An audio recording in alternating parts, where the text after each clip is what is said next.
Bonjour à tous, donc je suis Clément Fregnaud, gérant de l'entreprise Permagro basée à Montpellier.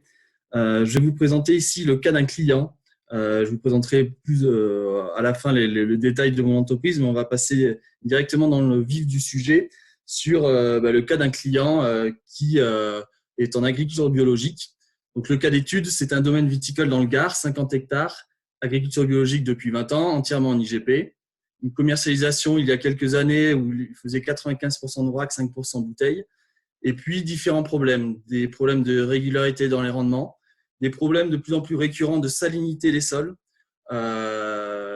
qui du coup impactent aussi beaucoup les rendements, des problèmes de stabilité des vins avec des pH de plus en plus élevés, et puis également des problèmes humains à gérer avec des profils radicalement différents, un chef de culture adepte de la viticulture, on va dire minimaliste, le moins d'intervention possible, et puis un jeune ouvrier issu de BTS auquel on a appris, on va dire, la viticulture un peu plus systématique avec voilà, du coup, des approches humaines un peu différentes.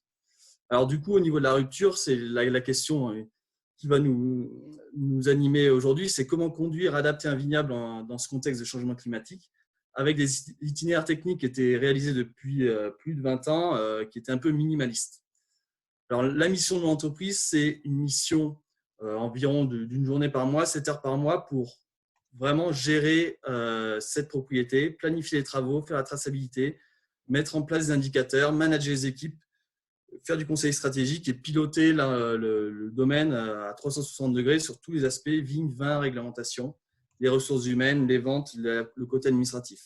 Donc, voilà, une mission très serrée au niveau de timing. Notre méthode, c'est tout d'abord de faire un audit, cartographier précisément les parcelles, les contraintes du domaine, mettre en place des outils avec des indicateurs technico-économiques. Donc pour nous, la boîte à outils minimale de pilotage d'un domaine viticole, c'est connaître précisément ses superficies, ses rendements, la mortalité des pieds, la rentabilité parcelle par parcelle.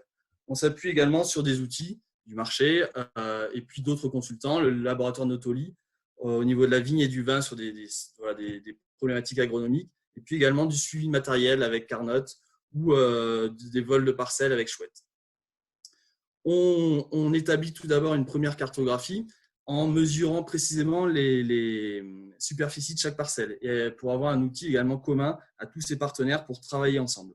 Cette première cartographie de terrain que nous faisons avec Permagro, ça nous permet de montrer déjà qu'il y a 13% d'écart entre les superficies déclarées et les superficies sur le terrain. Et rien que cette cartographie nous permet déjà, pour revenir au premier thème, d'économiser 13% de phyto qui étaient calculés sur la base de superficie administrative et également 13% de coûts de sous-traitance, donc taille notamment et vendange.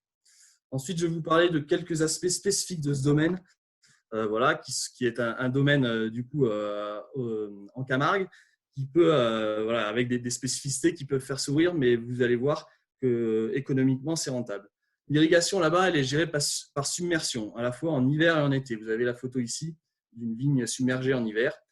Les avantages, c'est qu'on va permettre de gérer la salinité des sols, diminuer en été le stress hydrique avec un coût maîtrisé et raisonnable. On n'a pas d'équipement d'irrigation goutte à goutte à gérer. Inconvénient, pilotage très compliqué, impossible. Consommation d'eau également, environnementalement, c'est peut-être discutable. Et puis également, on doit adapter, gérer l'enherbement, notamment l'été. Au niveau du travail du sol et de la fertilisation, justement, c'est un domaine où on a un travail du sol un peu minimaliste sur le rang. Vous voyez les photos, à la fois en hiver et en été, on a vraiment un enherbement qui est très conséquent. On passe l'intercept autant que possible, mais c'est parfois compliqué. Et on a une double stratégie de fertilisation, à la fois en automne à base de compost végétaux, et puis au printemps avec des engrais plus riches en azote, mais et sans potasse, parce qu'on avait des problèmes également du coup de pH dans les vins, de décharge potassique. L'avantage, c'est garder une stabilité des sols, notamment quand on fait ces submersions. Mais vous voyez, il y a un inconvénient, forte concurrence des vivaces, notamment en contexte de réchauffement climatique, où on va avoir des pertes de rendement avec des enherbements aussi forts que celui-là. Au niveau palissage et travaux en verre, c'est un domaine où pratiquement toutes les parcelles sont palissées sur un fil porteur seulement, même les cépages retombants, notamment la syrah. Très peu d'interventions en verre, pas d'effeuillage, pas d'ébourgeonnage, quasiment pas d'essimage, pas de rognage.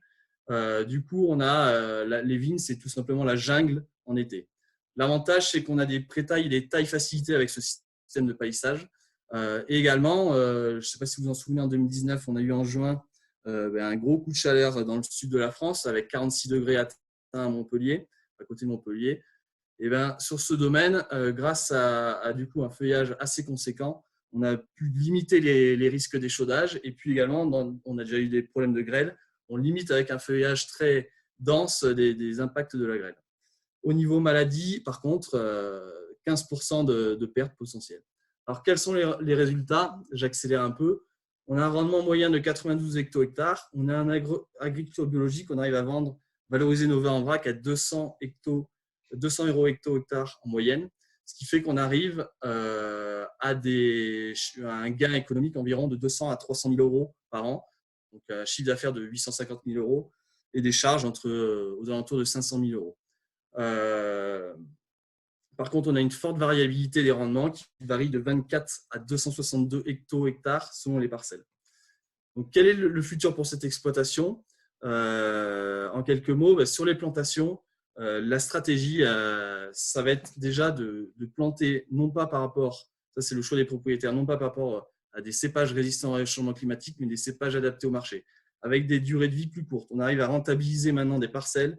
Au bout de 5 ans, on a des parcelles qui sont déjà, où la plantation est déjà rentabilisée. Donc là, les propriétaires veulent maintenant avoir des rotations courtes, des parcelles qui vont durer entre 10 et 20 ans et on va maximiser les rendements. L'idée, c'est de ne pas avoir aussi d'idées préconçues, essayer de tester des choses, même sur des itinéraires minimalistes. Et puis, on n'est pas à l'abri de mauvaises années. 2018, on fait 25 hecto-hectares sur cette exploitation à cause du mildiou. Et donc, c'est avoir des années suffisamment rentables pour pallier des problématiques sur d'autres années. Donc voilà, j'en ai fini. Merci pour votre attention. Voilà, Hypermagro, en 2 mots, nous sommes une société basée à Montpellier, spécialisée dans la cartographie et la mise en place d'outils sur les domaines viticoles pour les piloter, notamment au niveau du foncier, du parcellaire, et puis après des problématiques de CVI, ZNT et HVE.